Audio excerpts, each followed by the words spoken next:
contre-amiral Fouda, l'homme qui souffle dans l'oreille des Biya, impliqué dans la mafia. C'est une information qui fait mal. Et pourtant, c'est la réalité. Comme dans un film hollywoodien, la CRTV a été appelée en renfort avec des chaînes privées pour nous présenter un gang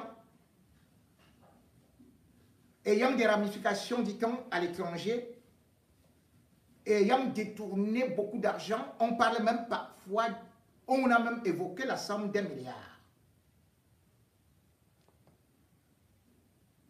À la tête de ce gang, on a présenté un homme diminué physiquement et qui pourtant est très connu dans les milieux de la presse, dans les milieux politiques et même a étudié. Hervé Parfum Bapou. Ce n'est pas la première fois que j'évoque ce nom ici, parce que j'avais déjà publié un audio où justement il étalait toutes ses ramifications et toute sa colère contre le contre-amiral Fouda, conseiller spécial de Paul Biya. Le contre-amiral Fouda, faut-il le dire, est un personnage discret, rare, qui d'ailleurs n'est venu autour de Biya que grâce à la présence de Jeanne Irène, qui avait remarqué ce garçon assidu, respectueux, au tennis club de Yaoundé.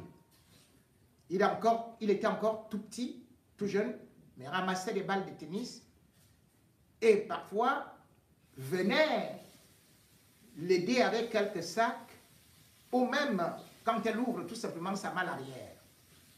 C'est ainsi qu'elle est devenue la mère du contre-amiral Fouda, qui n'était pas encore contre-amiral, mais qui va faire des études en ensemble à l'ENIA, et puis va d'ailleurs sponsoriser ses études à l'étranger. Après la mort de Roger Montazé, il fallait bien quelqu'un qui soit donc aux côtés de Paul Biya. Aujourd'hui, Paul Biya fait entièrement confiance à cet homme qui est son véritable bras droit, puisqu'il est le seul qui entre dans le bureau de Paul Biya. Il est le seul qui tient le téléphone de Paul Biya pour le décrocher comme le faisait Roger Montazé. Il est le seul également qui apporte le courrier, qui peut donc filtrer les informations qui parviennent à Paul Biya. C'est donc un homme qui aussi est très riche, qui a d'ailleurs construit un Koundoum, et qui, quand il passe, c'est comme un chef d'État. Fouda, cependant, n'est pas un mondain. Il n'aime pas qu'on parle de lui. Mais cependant, il a des relations qui parfois sont dans le monde de la nuit ou même dans la diaspora. Le même Fouda s'était quand même déplacé du Cameroun à l'invitation d'un activiste dont j'étais le nom pour venir prendre des informations ici. Fouda a donc souvent des gens, même à Yaoundé, qui sont de la basse classe, qui traitent avec lui.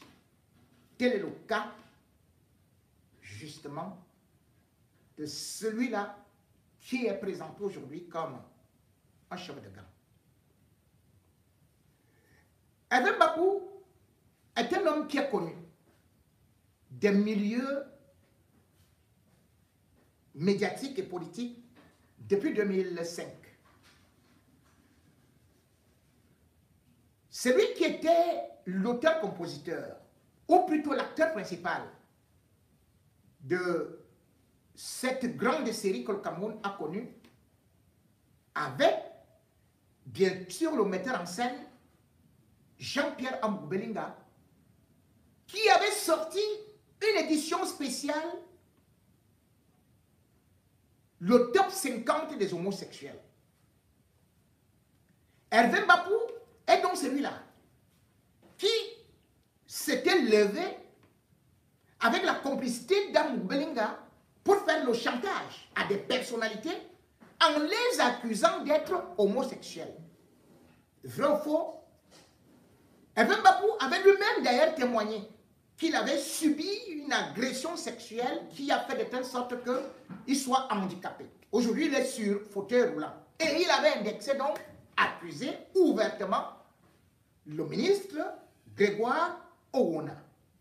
Cette affaire est allée d'ailleurs au tribunal, puisque d'ailleurs l'autre ministre, Moukoko Mbondio, qui était ministre de la communication de l'époque, était également cité nommément. Et même d'autres hautes personnalités, dont je ne voudrais pas réveiller aujourd'hui les cadavres dans les tiroirs. Et même Bapou, c'est ainsi donc qu'il fait son apparition. Après ce coup, et un procès, Jean-Pierre Amour Belinga sera condamné. Mais à la suite de Jean-Pierre Amour Belinga, il y avait aussi d'autres journaux qui avaient repris cela, tels que le commissaire X. Le commissaire X, c'était Nouvelle-Afrique d'un monsieur qui était commissaire, mais qui avait été chassé de la police par Laurent Esso pour une affaire de femme. Je vais y revenir. C'est un grand frère que je respecte beaucoup et à qui d'ailleurs je souhaite bonne guérison, à savoir Biloua ici, qui est actuellement très très malade et qui a subi les affres et surtout la vengeance de Laurent Esso. Passons donc. Amour Belinga, après avoir monté ce coup, va faire le chantage à plusieurs ministres que si tu ne veux pas que ton nom figure, tu me donnes de l'argent. Et son élément clé, c'était Hervé Bapou. Ce qu'on parle donc aujourd'hui comme chantage, ça existe depuis l'époque d'Amour Belinga, qui avait repéré Hervé Bapou, qui l'a utilisé, qui lui donnait un peu de l'argent. Et ça fait que Amour Belinga gagne beaucoup de marchés. Et Hervé Bapou et Amour Belinga, ils ont aussi un dénominateur commun. C'est Belinga Boutou. En effet, Amour Belinga va réussir à s'approcher de Belinga Boutou et surtout va réussir à prendre de l'argent auprès des personnalités en prétextant que Belinga Boutou est son oncle, juste parce que les deux portaient le nom de Belinga. Sauf qu'il n'était pas son oncle. Mais il est allé autour de lui également pour essayer de le piéger. Et par la suite, comme Belinga Boutou avait compris qu'il était dans un réseau de chantage, c'est comme cela qu'il a accepté faire la paix avec lui. Mais d'abord, ils étaient des ennemis. Le même Belinga Boutou va aussi devenir le père de Hervé Bapou. Hervé Bapou fait donc son entrée fracassante au palais. Il devient la star. Et d'ailleurs, tous les médias, pour avoir un contact avec un ministre, il fallait passer par Hervé Bapou. Pour avoir un marché, il fallait passer par Hervé Bapou. Aujourd'hui, on nous dit que Hervé Bapou n'est qu'un affabulateur. Que Hervé Bapou ne connaît pas, ou plutôt que le contre-amiral Fouda ne connaît pas Hervé Bapou. Mesdames et messieurs, Hervé Bapou n'est pas mon ami. Il ne l'a d'ailleurs jamais été. La preuve, c'est que lorsque j'ai commencé à le dénoncer, il a d'ailleurs fait une sortie. Mais moi, je n'aime pas la vengeance. Mais je peux vous dire, Hervé Bapou connaît bien le contre-amiral Fouda. Ils sont traités ensemble. Et ce que vous avez vu à la télé montre tout simplement que les ministres du Cameroun ne s'assurent pas, ne s'assument pas. Même si le contre-amiral Fouda n'a pas besoin d'argent, n'a pas besoin de faire le faux, les autres ont utilisé Hervé Mbapou dans ce jeu de ripou. D'abord, on va vous proposer l'intervention du colonel Ndongo. Le colonel Ndongo qui va justement présenter cette histoire à la presse nationale, ce qui est d'ailleurs très curieux. Le colonel Ndongo qui va aussi faire parler Hervé Mbapou.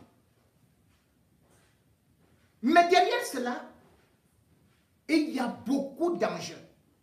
Il y a du théâtre qui s'est joué. Il y a une mise en scène qui a été faite. Parce que l'objectif de cette vidéo ou de cette sortie était de sortir justement le contre-amiral Fouda du pétrole. Le contre-amiral Fouda, le salir. Et surtout l'impliquer dans un réseau de chantage. Faisait déjà que la tête de l'État, c'est-à-dire Paul Biya lui-même, soit totalement mouillé, totalement trempé. Le scénario a donc été monté pour que non seulement le contre-amiral Fouda soit blanchi, mais que d'autres portent le chapeau. La mafia au sommet de l'État, regardez d'abord ce reportage. Un groupe de présumés escrocs et maîtres chanteurs pris en flagrant délit d'activité d'usurpation de titre du contre-amiral Joseph Fouda et d'autres hautes personnalités de la République. À travers de fausses notes de renseignement, ces arnaqueurs insoupçonnés faisaient voir de toutes les couleurs aux commis de l'État et opérateurs économiques, bilan de leur opération, des milliards de francs CFA extorqués. Le gant a été appréhendé en possession d'une importante quantité de fausses monnaies par le groupement territorial de gendarmerie de Yaoundé. Voyons tout cela dans son reportage de Rodrigue Ngassi et Guizoko. Un général conseiller spécial du chef de l'État et un gang de présumés escrocs au centre d'une affaire d'escroquerie. Le 10 juin dernier, le collaborateur du chef de l'État saisissait la gendarmerie. Le contre-amiral Fouda, conseiller spécial du président de la République du Cameroun, a déposé une plainte au groupement de gendarmerie territoriale du Fondi. Plainte dans laquelle il ressortait que des individus utilisent son nom, sa fonction et son grade pour commettre des exactions, notamment extorquer de l'argent à divers responsables politiques, administratifs et même économiques. 10 jours plus tard, un certain Parfait Mbapou et ses acolytes étaient interpellés pour ces faits. Dans cette plainte ressortait le nom d'un certain Mbapou Hervé Parfait Ménard. Nous avons ouvert une enquête qui nous a conduit à interpeller le suspect Mbapou. Pour arriver à leur dessein, le chantage était leur arme de prédilection, y compris en se servant des influenceurs. À partir de leurs informateurs dans certaines structures qui leur permettaient d'avoir des renseignements sur ces autorités, montaient ces notes d'information et commençaient à faire chanter ces autorités. Et ils ont utilisé même ce qu'on appelle influenceurs, en l'occurrence Boris Berthold et Patrice Nouma. Cette mécanique se trouve illustrée par un trafic de fausses monnaies, la détention d'armes à feu et des tenues militaires.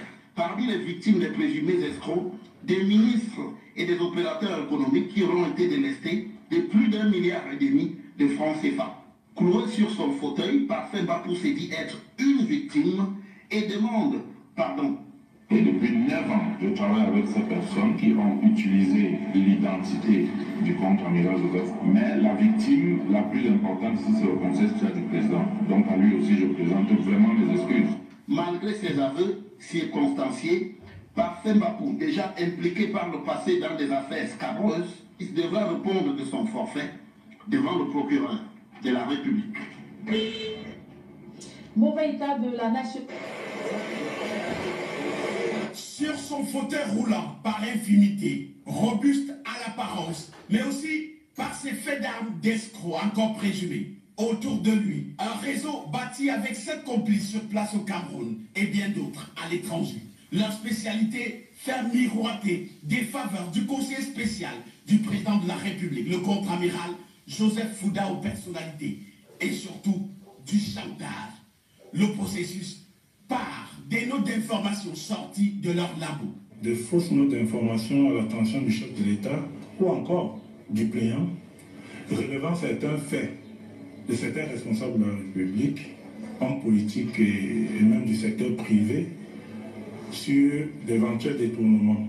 C'est un mode opératoire bien ficelé par ces individus qui consistait à partir de leurs informateurs dans certaines structures qui leur permettaient d'avoir des renseignements sur ces autorités, montaient ces notes d'information et commençaient à faire chanter ces autorités. Ce sont des pros avec 9 années d'expérience dans cette saga d'escroquerie. Les victimes sont comptées en centaines et ça paye gros, à coups de milliards. Il y a parmi eux un qui, pour obtenir des exonérations dans la vente, dans l'achat du cacao et du café, des agréments pour la vente du pétrole en Centrafrique et du poisson, l'importation du pétrole, s'est fait estorquer, tenez-vous bien, plus d'1,5 milliard de francs. Par un numéro de téléphone, ils ont fabriqué au bout du fil un faux contre-amiral au même nom et fonction que le vrai, le socle d'influence de toutes les exactions commises. Le cerveau de la bande joue le repenti. Pardon, au contre-amiral Joseph Fouda, parce que pendant 9 ans, j'ai eu des échanges épistolaires. Les enquêteurs chevronnés du groupement ont pu voir des échanges avec un individu qui donne des instructions, qui donne des ordres et tout ça. Et donc, j'ai longtemps cru que c'était le contre-amiral Joseph Fouda. Et c'était je surnomme ça une vaste industrie du mal. Dans cette industrie du mal, il y a émission de fausses monnaies qui traversent les frontières. Au cours des perquisitions, 408 billets de 50 $, des armes et matériel militaire. Et rassurez-vous, ils roulent tous carrosses. Voici par exemple 2 véhicules appartenant au boss du groupe.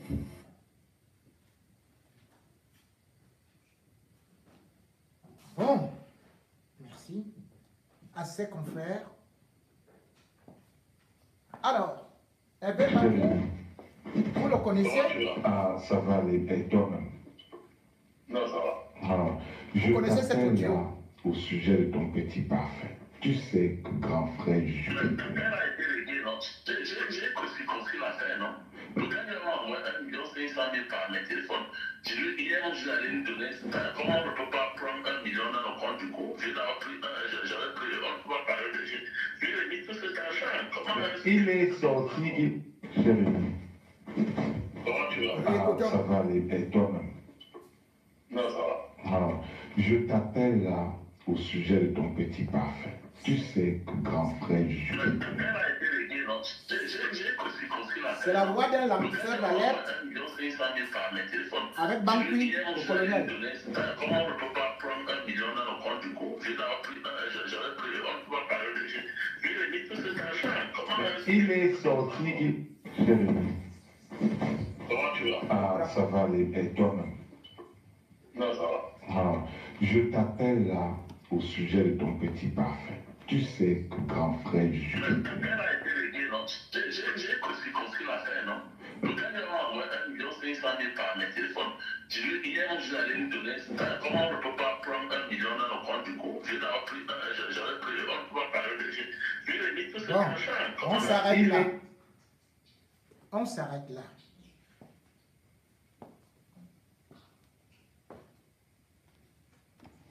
Mesdames et messieurs, cette dernière vidéo,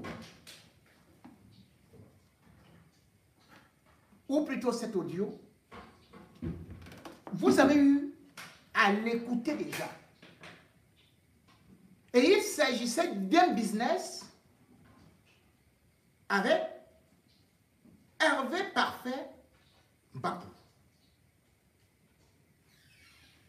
On ne peut donc pas dire que c'est tout simplement un groupe de faussaires ayant pris un autre faux contre-amiral Fouda. Je ne voudrais pas accabler le contre-amiral Fouda puisque c'est lui qui porte plainte. Mais dans les audios, vous avez suivi comment est-ce que Hervé Parfum Bapou était en train de le menacer pour une affaire de 170 millions. Cette affaire existe. Et l'affaire de 170 millions, c'est Ngakam Jean, dont j'ai déjà donné le nom ici, et qui est à Freeland, First Bank, et qui fait des affaires dangereuses, pire que les coupeurs de route. Je vais y revenir, mais je vais d'abord sur ce que vous avez vu et sur ce que vous avez écouté. Il se trouve que, première des choses, dans ce reportage, on vous parle des armes. On vous parle des armes, parce que l'affaire se trouve au tribunal militaire. Donc, absolument, il faut qu'il y ait des armes dans l'enquête. En réalité, le jour de l'interpellation de Mbapou au quartier Bastos, le lieutenant-colonel Ndongo, qui a été affecté spécialement à Yaoundé pour cette affaire, parce que le colonel Aïssi avait refusé de marcher dans la mafia. On prend donc le lieutenant-colonel Ndongo en Konsamba, on vient avec lui pour éplucher le dossier, pour essayer de nous faire avaler des insanités, des contre-vérités. Mais la vérité est que cet argent, c'était 170 millions qui a été payé à 2 reprises. 70 millions et 100 millions. Sauf que lorsqu'il fallait payer, Hervé Bapou s'est retrouvé avec son petit frère Donald qui est parti récupérer de l'argent et qui lui a tout simplement dit qu'il faisait une commission. Cet argent a été déposé où? Dans notre compte à Afriland First Bank. Pour que cet argent soit transféré où? Au Sénégal. Et qu'est-ce qu'on disait qui est au Sénégal? La fille du contre-amiral Fouda qui fait des études là-bas. Il faudrait déjà que la gendarmerie nous explique s'il n'y a pas cette transaction. Nous commençons par l'argent. Parce que quand Hervé Bapou vient faire des déclarations, quand il vient faire la dénonciation, c'est parce qu'il voit que son petit frère a été utilisé alors que c'est lui qui faisait souvent ces missions-là. L'arrestation de Mbapou vient donc après sa sortie. On va envoyer 70 éléments du GEPIC. 70 éléments du GEPIC qui vont trouver là-bas les chiens. Nous sommes à Bastos. Posez-vous la question. Mbapou ne travaille pas.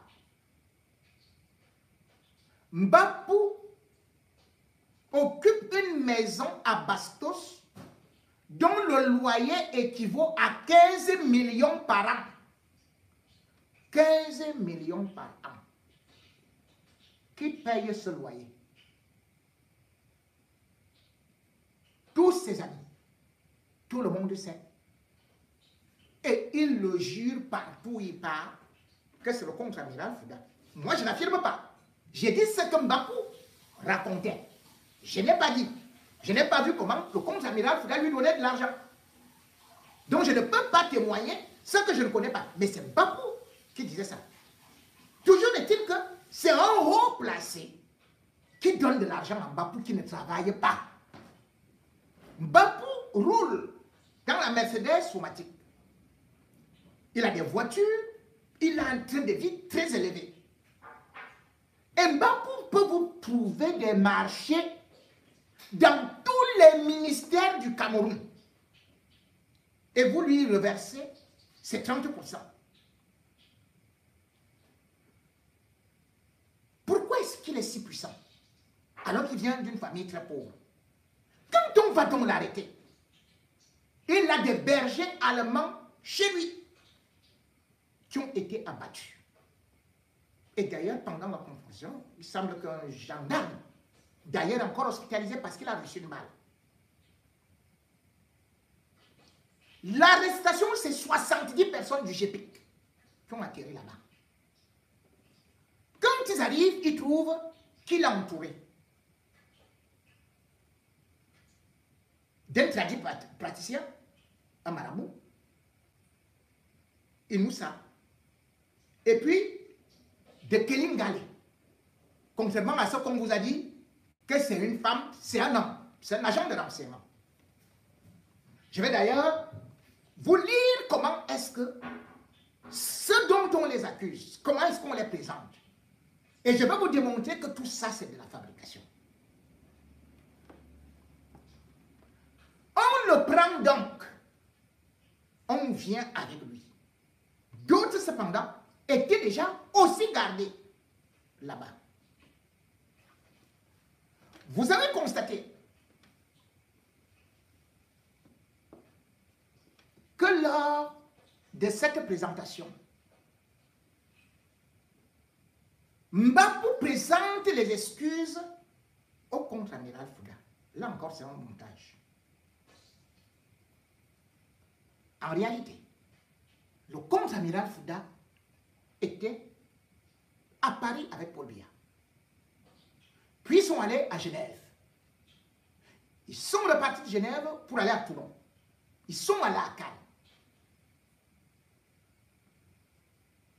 Or, on vous dit qu'il avait porté plainte et que machin. Bon, voilà. Il n'avait pas été entendu.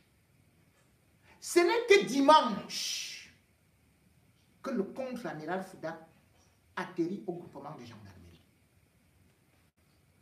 Il a donc une séance de travail avec Ndongo, qui est le lieutenant-colonel, et les autres responsables. Comment faire pour sauver l'État? C'est là donc où on tend la perche à Mbapou. On lui demande de jouer le rôle qu'il ne connaît pas, le contre-amiral Fouda, qui lui présente des excuses. Et qui sera libéré plus tard. Lundi, on fait venir la presse. Hervé Mbapou joue son rôle. Et puis, on va chercher Ekassi, qui est un rebelle, qui est un agent de renseignement, qui est impliqué dans l'affaire de l'assassinat de Martinez Zogo, et qu'on a protégé. On demande à Ekassi de venir aussi raconter, d'aller dans dans la même direction. Et Kassi refuse. On l'a tabassé là-bas comme un animal. Quand la presse est là, et Kassi est nu comme un ver de terre. Donc l'homme confirmé là, c'est Alain Ekassi. Il est nu. Donc on vient jouer une pièce de théâtre. C'est d'ailleurs les gars d'Equinox qui vont dire, non, on va les filmer par derrière. Parce que, tant que vous n'êtes pas jugé, il y a la présomption d'innocence. Le pire, c'est que, il n'avait même pas encore été présenté au commissaire du gouvernement. Donc vous êtes dans des enquêtes préliminaires.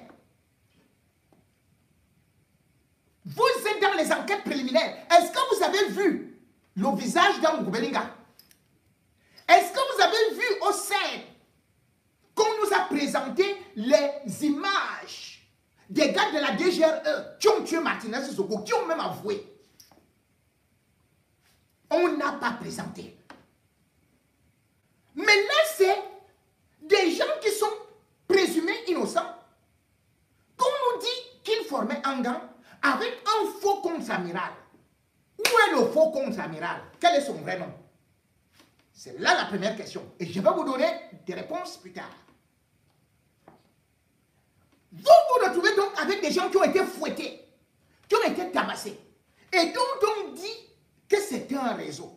On vous présente même une certaine Madame Ngobo. En fait, c'est Docteur Ngobo Odile. Je vais vous relater l'histoire de cette femme qui ne connaît pas ces gens-là. Elle n'a jamais rencontré Hervé Mbapou. Jamais de la vie. Cette femme en question, c'est elle que j'ai citée comme ayant échappé au viol face au colonel Badjet. Ça veut dire, je vais revenir sur des détails pour vous dire comment est-ce que cette mafia fonctionne et comment est-ce qu'on va vous faire croire des choses pour protéger les hauts gradés, pour protéger les ministres. Et je vais vous dire pourquoi est-ce que Ngakam verse de l'argent au gouvernement. Parce que c'est une affaire très grave. Qu'on est en train de vouloir vous dire non, il y a tout simplement eu ceci, cela. Je vais, avant de revenir sur d'autres détails, je vais essayer de lire juste ce dont ils sont accusés et le nombre de personnes qui sont détenues. Ce qu'on accuse. Je vous fais comprendre que les images que vous avez vues ont été tournées avant qu'elles ne soient présentées au commissaire du gouvernement. Hein. C'est du jamais vu. Et le commissaire du gouvernement, c'est Serlin Belinga, qui lui-même, lorsqu'il a vu le dossier, il a commencé à faire des pieds comme ça, là, et tout, et tout, et tout. Et on lui a dit, allez, tu fais tout simplement ça. Ça fait que c'est son substitut qui est venu terminer la besogne, puisque lui-même, il s'est dit que déjà dans l'affaire de Martinez Zogola, il a fait beaucoup de gombo. Et comme lui n'a pas vu sa part de gombo, et ils ont mangé le gombo là-bas, et je vais vous donner les montants que les hauts gradés ont reçus dans cette affaire-là. Il vous parle de milliards.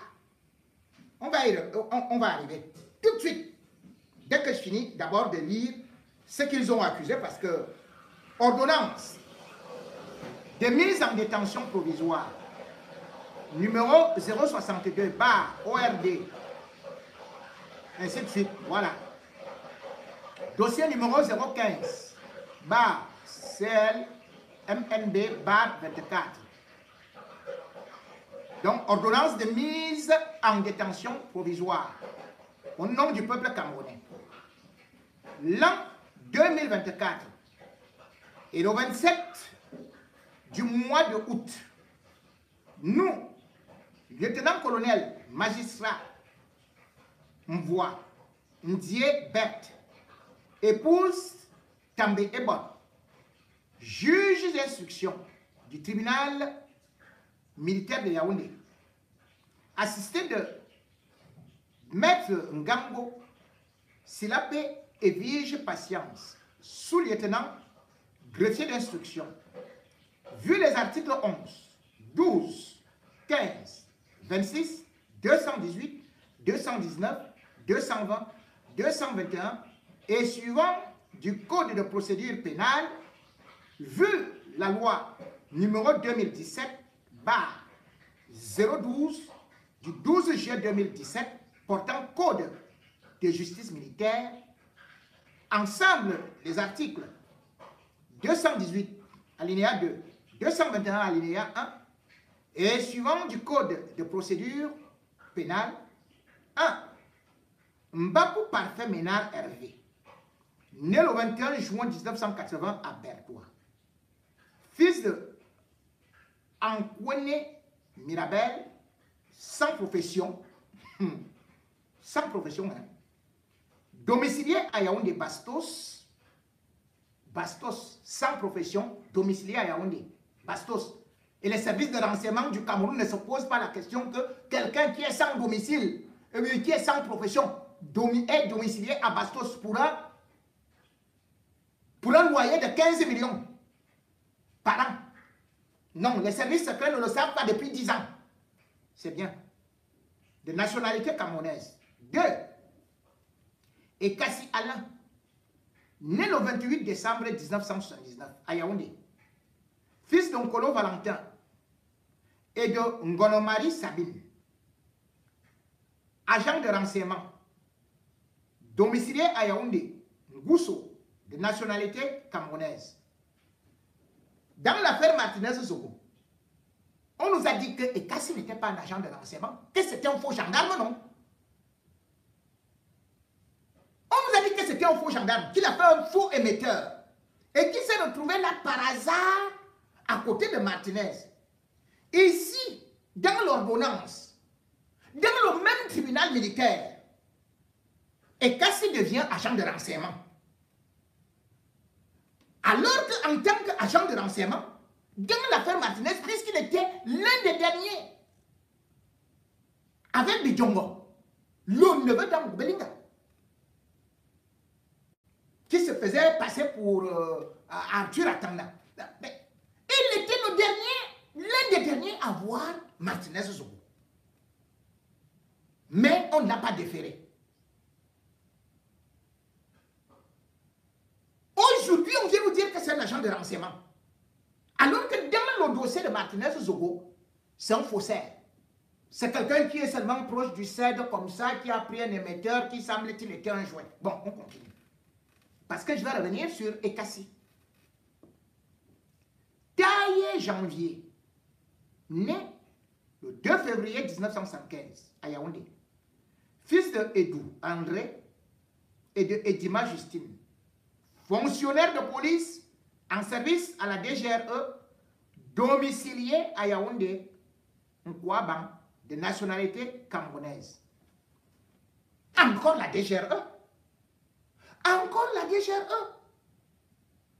Et vous allez dire que tout ce monde-là ne connaissait pas que voilà le faux contre-amiral Fouda. Quelqu'un qui est de la DGRE, il ne connaît pas le vrai et le faux contre-amiral Fouda. Continuons. Kelly Ndale, Sele Anthony, celui dont je vous ai parlé, né le 14 juillet 1969 à Douala, fils de Sele Paul Oscar et de Ekese Missé Marie, agent de renseignement, domicilié à Yaoundé, et toi, Meki, de nationalité camerounaise. C'est celui-là qu'on a trouvé chez Hervé Mbapou. Il était avec Hervé Mbapou au moment de l'arrestation. C'est pour ça qu'on l'arrête. On l'a arrêté chez Hervé Mbapou, c'est-à-dire qu'il y a un mandat d'arrêt pour Hervé Mbapou. Ils arrivent là-bas, ils prennent le marabout. Et ils prennent Kelly Ngale. Inosa Bonzem, né le 2 avril 1983 à Jakiri, fils de Hassan Tata et de Aïchatou Wiba, homme d'affaires domicilié à Yaoundé, Nkwaban, de nationalité camerounaise. Il n'est pas homme d'affaires. Hein. Je vous ai dit, c'est un marabout. C'est un tradit praticien. C'est lui qui leur fait des choses là que machin. Après, tu voyages, tu fais des choses. Voilà. Voilà ses affaires.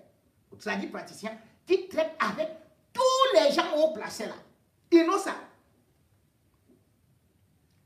Ngobo Elok Olive, né le 16 avril 1985 à Yaoundé, fille de Elok Epo, Félix et de Etunkan Odette, diplomate en service à la présidence de la République, domicilié à Yaoundé Biémassi, de nationalité camerounaise. Je vous ai dit, je n'avais pas donné son nom dans l'affaire de Didier Badiak. Mais je vais vous parler d'elle de façon beaucoup plus détaillée. Et comment est-ce qu'elle se retrouve là? Et vous allez donc voir que, puisque les hauts gradés sont concernés et qu'elle doit être noyée, naufragée, on fabrique des histoires pour plus l'accabler. Dans ces raisons-là, elle est maintenant présentée comme chef de gang. Hein? Je vous dis qu'elle ne connaît pas Hervé Parfum Bapou. Elle n'a jamais rencontré un gars comme Jean. Moi, j'ai lu les procès-verbaux. J'ai lu les procès-verbaux d'audition. Et son mari est même très populaire. Mais aujourd'hui, on vous parle seulement du docteur Félix Zogo. Qu'elle aurait deux enfants, ce qui est faux. Parce que moi, j'ai mené des enquêtes. Et je sais de quoi est-ce qu'il s'agit. Mais comme je suis d'abord sur un chemin, en journalisme, on choisit d'abord un plan. Allez, on y va là-bas. Je vous présente d'abord tout le monde qui a été arrêté et comment l'affaire a été ficelée et comment ça sent du faux. Donc, ça c'est de son côté. Maintenant, on va nous dire Bidima El Laserge, né le 21 janvier 1974 à Zouétélé, fils de Elaevina Ernest et de Togo Thérèse, commerçant, domicilié à Yaoundé, en Loncac, inculpé de usurpation des titres, escroquerie et machin, tout et tout, bon voilà, donc. Ils vont m'écrire tout ça. Très bien. Mais ce qui est intéressant pour moi, dans cette affaire, et que je vais vous présenter, parce que on vous a fait une présentation, moi maintenant je vous fais ma présentation.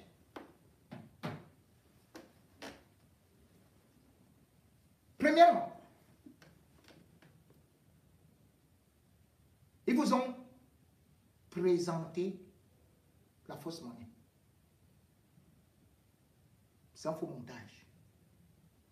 Il y avait bien des dollars, de l'argent chez Hervé Bapou. Ils ont pris. Et comme d'habitude, ils viennent faire une mise en scène, ils viennent avec des faux biens. Où est la machine qui fabrique ces faux biens? Pour avoir des faux biens chez Hervé Bapou, il faut bien des machines. Pourquoi est-ce qu'on n'a pas arrêté et on n'a pas montré aux caméras, aux journalistes, le laboratoire de la fabrication de la fausse monnaie? Ces gens sont quand même en cellule depuis 80 jours, 70 jours.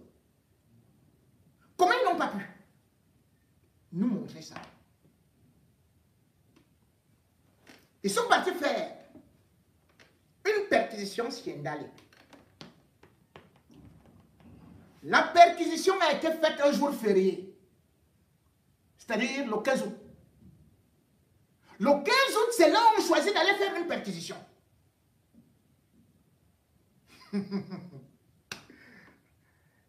Avec 15 gendarmes, juges militaires et consorts, chez Ndale, qu'on vous présente, c'est ce qu'on devait présenter aux journalistes. Le procès verbal de perquisition. On a trouvé une seule tenue. Une seule tenue. Aucune arme. Pourtant, c'est quelqu'un qu'on dit que c'est un agent de renseignement. Il est dans les services de renseignement. Il est dans l'armée, il est dans ceci. Bon, depuis 20 ans. C'est normal que quelqu'un... Vous entrez chez un policier, vous allez quand même trouver une tenue. Comment vous allez dire que... Parce que vous avez trouvé une tenue, cela veut dire qu'il y a trafic de tenues, de quoi. Il fallait qu'on présente au peuple camerounais les valises, les stocks de tenues et qu'ils les achètent. Les journalistes, on ne va pas seulement avec des journalistes, mais dans les bureaux, on va avec ne les cite pas sans donner les procès d'audition. Vous mettez à réciter, oh, l'autre a fait que, l'autre a fait que, a fait... Mais ça veut dire quoi? Où sont les pièces à conviction? Il n'y a pas. On vous filme une arme. On vous dit des armes. Vous avez vu combien d'armes? Vous avez vu combien d'armes? Donc vous pouvez croire qu'un vrai gang, on vous présente pas... Mais on arrête 6 personnes. On vous dit qu'ils sont nombreux à travers le monde. Et vous n'avez pas 10 armes qu'on vous présente? Ce qui est beaucoup plus amusant, c'est que Hervé Mbapou est celui qui justement détenait l'arme. C'est là que c'est intéressant. Posez-vous maintenant la question. Qui a donné l'arme à Hervé Mbapou? C'est une arme de l'armée camerounaise. Et c'est une arme qui vient de la sécurité militaire. J'ai fait tourner la vidéo en boucle où il y avait l'audio où on parle, où un lanceur d'alerte activiste ici parle au colonel Bankui par rapport à Hervé Mbapou. Hervé Mbapou a déclaré que cette arme lui a été remise par le colonel Bankui, qui d'ailleurs, c'est son droit, c'est un agent de renseignement. Il a le droit de contacter des journalistes, de contacter, d'avoir des indices. C'est son droit. C'est son droit. C'est comme ça que ça fonctionne. Mais qu'on ne vienne pas dire après que c'est trafic d'armes. Mais il ne peut pas donner une arme si tu n'as pas d'autorisation de port d'armes. Et c'est là où ça devient encore intéressant. Hervé Mbapou a-t-il une autorisation de port d'armes? Oui.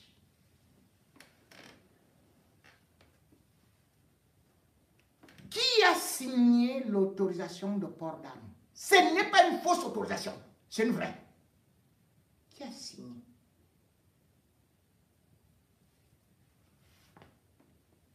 Atangandji, ministre de l'administration territoriale.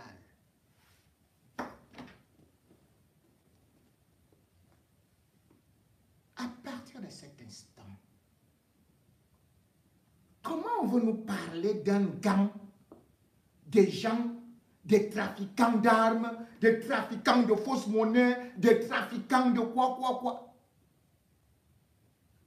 Alors que, comme je vous ai dit, tout le monde connaît Hervé Parfait Mbapou au Cameroun, dans les milieux sécuritaires, dans les milieux d'affaires, dans le domaine politique, dans le milieu de l'armée, tout le monde le connaît. Et tout le monde connaît son travail qu'il fait. Mais aujourd'hui, on vient nous inventer quelque chose. Où est-ce que Hervé Parfait Mbapou part dépenser son argent? C'est à Bastos, non? Dans un célèbre cabaret appartenant au patron du BIR. Hervé Mbapou va là-bas avec qui? Avec Cathy Meba. Cathy Meba est la nièce de Paul Biya. Elle est avec Mbapou matin, midi, soir. Pourquoi est-ce qu'on ne la cite pas? Je vais donc y revenir samedi.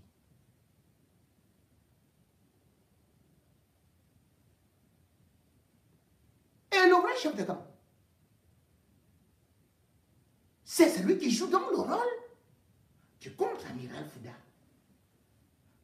Mais est-ce que vous avez suivi dans le reportage le nom du chef de gang, le nom du faux contre-amiral Fouda? S'il y a quelqu'un qui joue le rôle de J. Mingono, cela veut dire qu'il a un vrai nom. On va dire peut-être Juan Gabakou Joseph, on va dire peut-être que Etout Kabat, on va peut-être dire que... mais on va dire tous les noms qui sont possibles, y compris Esola. Mais dans cette histoire-là, on ne vous donne pas qui est le faux contre-amiral Fouda. Et pourquoi? Parce qu'ils ont laissé échapper l'homme haut gradé qui a mis le contre-amiral Fouda en contact avec Ngakam Jean Gafrilan.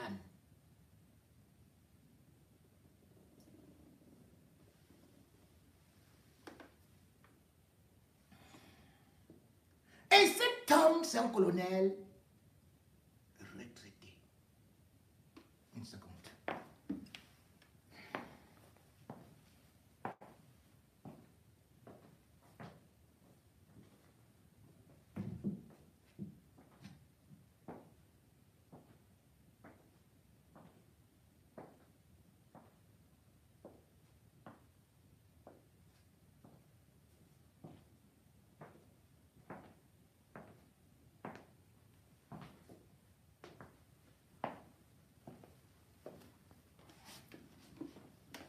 Je vous disais, qui a servi de courroie de transmission? C'est un colonel blanc, retraité, qui ne figure pas parmi les gens qui ont été interpellés. Je vous donne son nom. Le colonel Motogo Adangana Daniel. C'est lui. C'est lui qui est avec le contre-amiral. Et c'est lui qui connaît aussi Mbapou.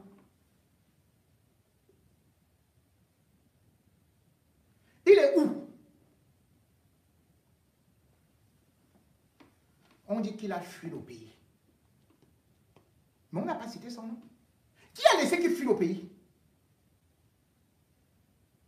Il était retraité, mais il a été rappelé par les mêmes gens pour lui donner le poste à l'école de guerre à Yaoundé, comme enseignant.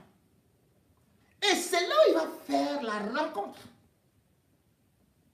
de Dr Ndobo, qu'on vous présente maintenant aujourd'hui comme étant chef de gang. Mais c'est pas elle.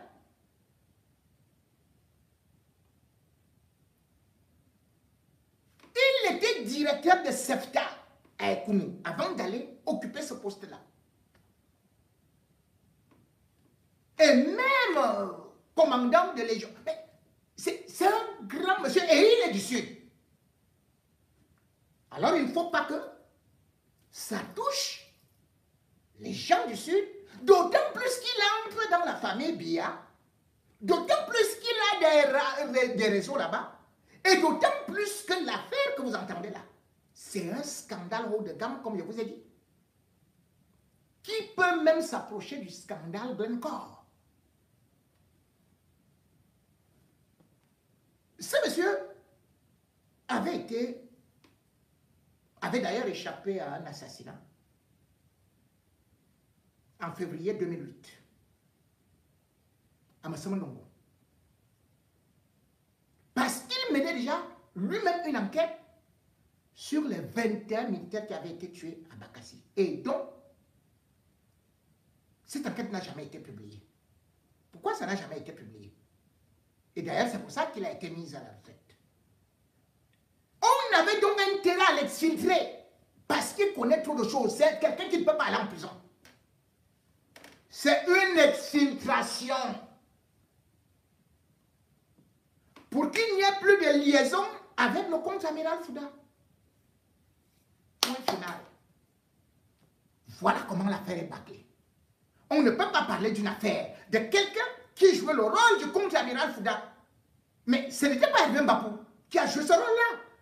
Lui, il n'était que celui qui disait qu'il est en contact avec le contre-amiral Fouda. Et qu'est-ce qu'il dit dans la vidéo? Il dit qu'il a été pendant 9 ans, donc une décennie, en contact avec quelqu'un qu'il croyait être le contre-amiral Fouda. Pourquoi on ne donne pas le nom de celui-là? On ne présente que les autres noms, même si quelqu'un n'est pas là. Ici, dans l'ordonnance, son nom devrait figurer. Et on devrait lancer un mandat d'arrêt international contre lui. Pourquoi est-ce qu'il n'y a pas un mandat d'arrêt international? Mais on vous a seulement parlé des activistes. Je ne suis pas là pour les défendre, ou bien de ceux qui sont ici avec nous à la diaspora et dont vous connaissez vous-même aussi la moralité. Moi, je ne peux pas seulement me baser sur eux. Oui, ils sont en contact avec eux. Eux-mêmes, certains ont... un a d'ailleurs avoué être en contact avec Mbapou. Quand tu es en contact avec Mbapou, sache que tu es en contact avec le pire des ripoux. La dernière fois, lui, il avait cherché à entrer en contact avec moi. J'ai dit, pardon. Je ne veux pas entendre parler de celui-là. Je ne parle plus de lui. J'ai dénoncé un certain nombre de choses. Je ne parle plus de lui. Je ne veux pas entendre. Je ne veux même pas entendre. Et dans ce monde de ripoux, comme on dit, où il y a la grande criminalité, vous retrouvez donc toujours des gens comme Ekassi. Et où est-ce qu'on envoie Ekassi? Ekassi qu'on avait gardé aujourd'hui, tant qu'ils servaient leurs intérêts, boum, on l'envoie où? À la prison principale de Kouningi. Ils ont donc été déférés à la prison principale de Kouningi. Ils sont 5 là-bas, même s'il y a 7 noms. Mais pour l'instant, là, au moment où je vous parle, à l'instant T, comme beaucoup de gens, quand je dis instant T, après ils vont dire autre chose. À l'instant T, il y a 5 qui sont arrivés à la prison principale de Kouningi. Pourtant, sur l'ordonnance, je vous ai lu 7 noms. Où sont partis les 2 autres? Ils vont peut-être nous dire. Et d'ailleurs, là-bas, à Kouningi, il y a eu une répartition, puisque Hervé Parfait Mbapou, Ngale, Kelly, ils ont été envoyés au Kosovo. 2 autres se retrouvent au quartier 3, ils appellent ça Viapi. Mais quand il est arrivé là-bas, Ekassi, Mamma mia, devant Martin Savon, c'était la guerre totale. Et ils ont failli sans se tuer. Et pourquoi? Parce que eux tous, dans l'affaire Martinez-Zogo, ils se sont accusés mutuellement, et surtout Ekassi a trahi son ami Savon. Savon m'a dit qu'il ne connaissait pas Ekassi. Et pourtant, il connaissait Ekassi. Moi, j'ai eu les preuves. Jusqu'à leur conversation. J'ai d'ailleurs sorti ça. Si vous voulez, je vais encore ressortir ça. Et ils étaient même impliqués déjà dans d'autres trafics d'influence. Puisque ça vous faisait que les gens obtiennent les passeports diplomatiques. À travers toujours des ministres et tout et tout. Et ce que vous ne savez pas, c'est que l'oncle de Savon, lui-même est aussi proche de ces gens de la présidence. Et du contre-amiral Fouda, j'y reviendrai encore. Donc quand il arrive là-bas, et qu'il n'avait jamais imaginé, parce qu'il avait eu la garantie de trahir Martin Savon, mais qu'il n'ira jamais en prison. Mais sauf qu'aujourd'hui, concernant le contre-amiral Fouda, on retrouve encore Ekassi dans les mêmes coups, avec les mêmes... là, on lui dit, bah, on est obligé de te livrer. Et c'est là où l'affaire Martinez-Zogo va reprendre une autre tournure. Parce qu'ils seront obligés de se cracher des vérités là-bas. Là où ils sont actuellement à la prison principale de Konegi. Parce qu'on avait voulu cacher ça et on avait voulu nous faire croire qu'ils ne connaissaient pas Amadou Belinga. Bidjongo, qui se faisait passer pour Arthur Essoba et non Arthur Atanga. Bidjongo. Et celui qui, bien sûr, était le neveu d'Amadou Belinga. Bidjongo là connaît Arthur, connaît Ekassi. Bidjongo là connaissait aussi Martin Savon, qui lui aussi connaissait, bien sûr, le lieutenant-colonel Damoué. Vous serez même surpris d'apprendre que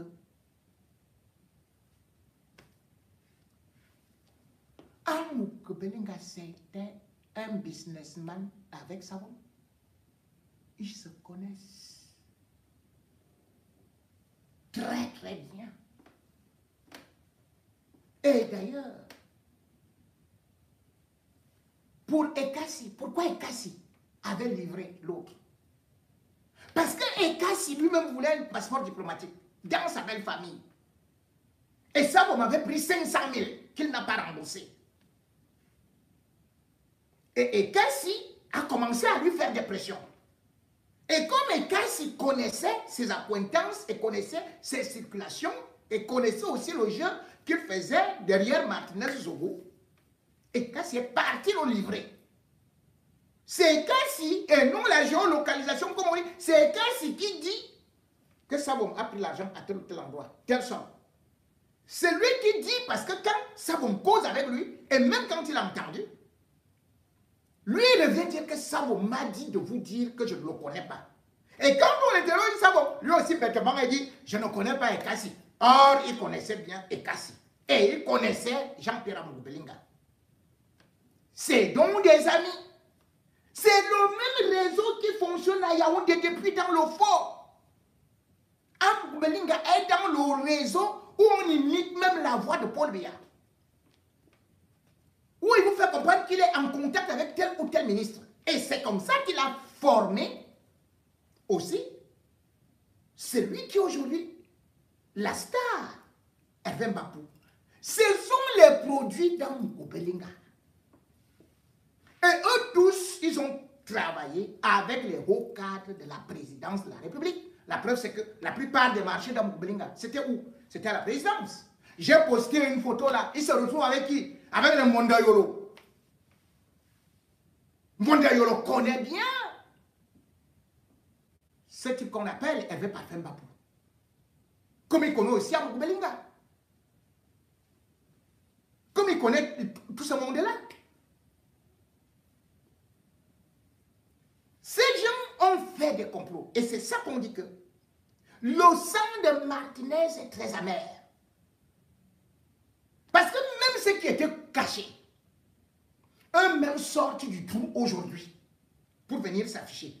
Vous croyez que Ekassi a été tabassé nu, hein, en chambre de renseignement. Hein? On lui a dit, si tu veux, allez, fouettez-le, fouettez les bêtises. C'est seulement les caméramans qui ont voulu le filmer d'ici. Il était à poil. Il était à poil. Vous savez quoi? On a découvert le cadavre de Martinez-Zogo à poil.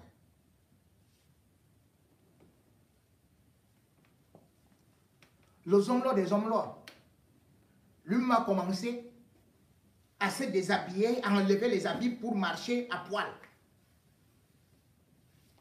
Jusqu'à ce que on a dû trouver les féticheurs et consorts, dont c'est Inoussa. C'est Inoussa connaît Amadou Belinga. C'est aussi son marabout. C'est le marabout d'Amadou Belinga, hein, qui se retrouve encore avec Hervé Parfait Mbapou. C'est les mêmes poux, les mêmes toutous, les mêmes époux, qui sont partout.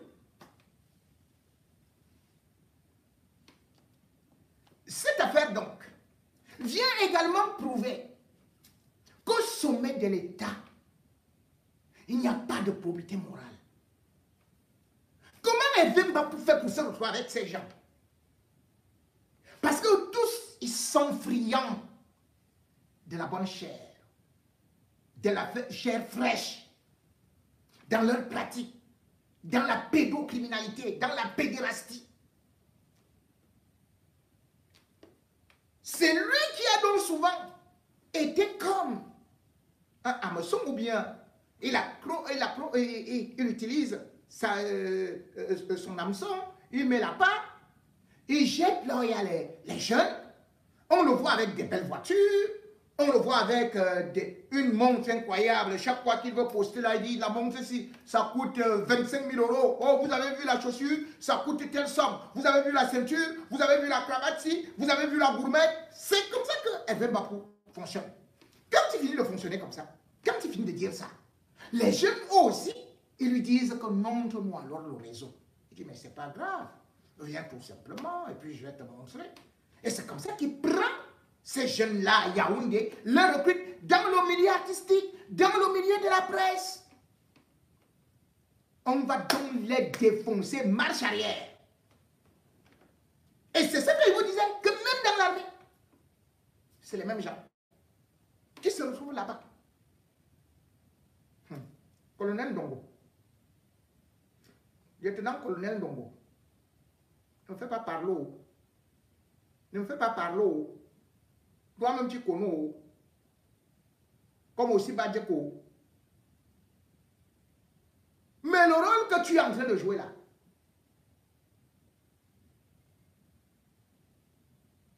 après, ils vont te jeter.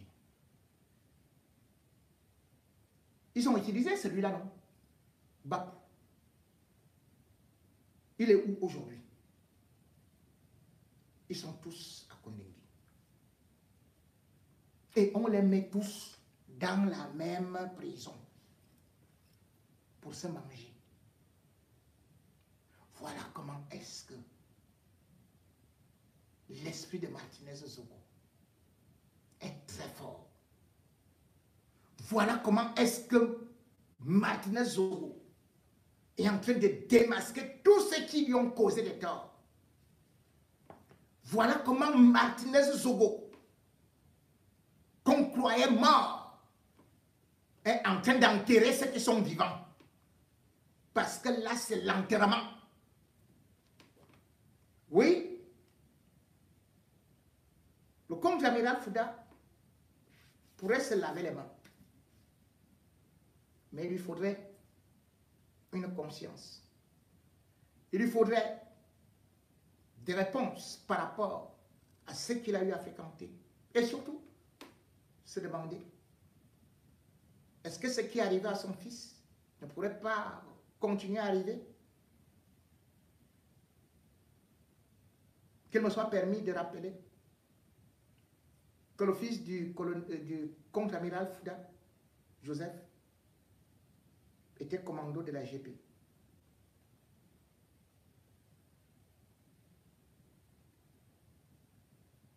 Et que son corps a été retrouvé sur les rails, en face d'Acropole, en plein centre de Yaoundé, décapité.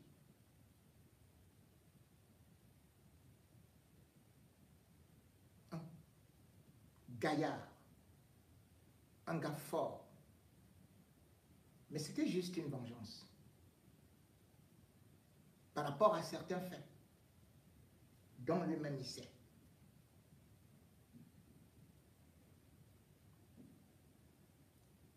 La déclaration d'Hervé Bapou n'était pas tout simplement des mots en l'air, mais c'était des menaces réelles. Mais cependant, j'attire l'attention du peuple camerounais sur ce qui est en train de se passer actuellement. Sur le deal qui a été fait. Hervé Bapou est là-bas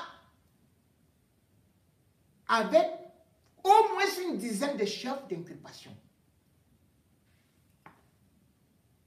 Et qu'est-ce qu'on cherche à faire? On cherche à le libérer conformément aux accords qui ont été établis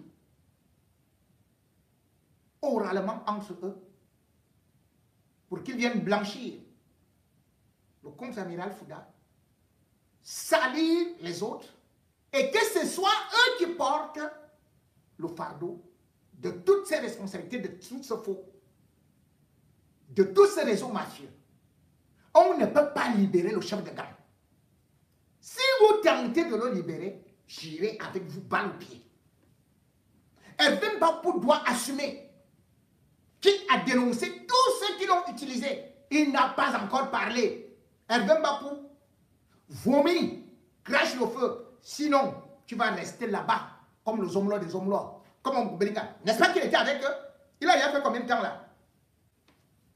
N'est-ce pas qu'on disait ici qu'il va sortir demain, il va sortir après-demain, il va sortir le mois prochain? C'est comme ça qu'on t'a roulé. Qui va rester là-bas? Ce n'est pas parce que les autres fois on te libéré souvent. Chaque fois que tu commets des écarts, des écarts, allez, on vient, on te libère. Nous allons regarder. Nous allons éplucher ce dossier. Nous allons dénoncer tous ceux qui sont impliqués. Et tu dois rester là-bas. Parce que tu sais tout le mal que tu as eu à faire. Les multiples trahisons que tu as eu à faire. Et tu sais que d'ailleurs, des journalistes ont été envoyés en prison à cause de toi. D'autres ont été tués à cause de toi. Parce que toi, tu voulais rester juste en haut avec les gens bien de là-bas. Toi qui venais de l'Est, oui, peut-être parce que Chantal Biaï vient aussi. Tu as cru que tu étais déjà un prince. Oui, parce que tu as profité des raccourcis de ce pays qui se fait appeler continent et qui écrase les autres fourmis. Mais nous, fourmis maniants, parce que nous sommes conscients que votre château est en train de s'écouler, que vous êtes en train de vous manger. Mangez-vous en prison. Bon appétit. Et surtout, que personne ne bouge. Mesdames et messieurs, merci de m'avoir écouté. On se dit à samedi, 18h, heure de Paris, 17h, heure du Cameroun, pour les dossiers noirs du samedi soir. Et une fois de plus, 1 minute de silence pour Jeanne Irène Biya. Cela ne fait pas de mal. Au revoir.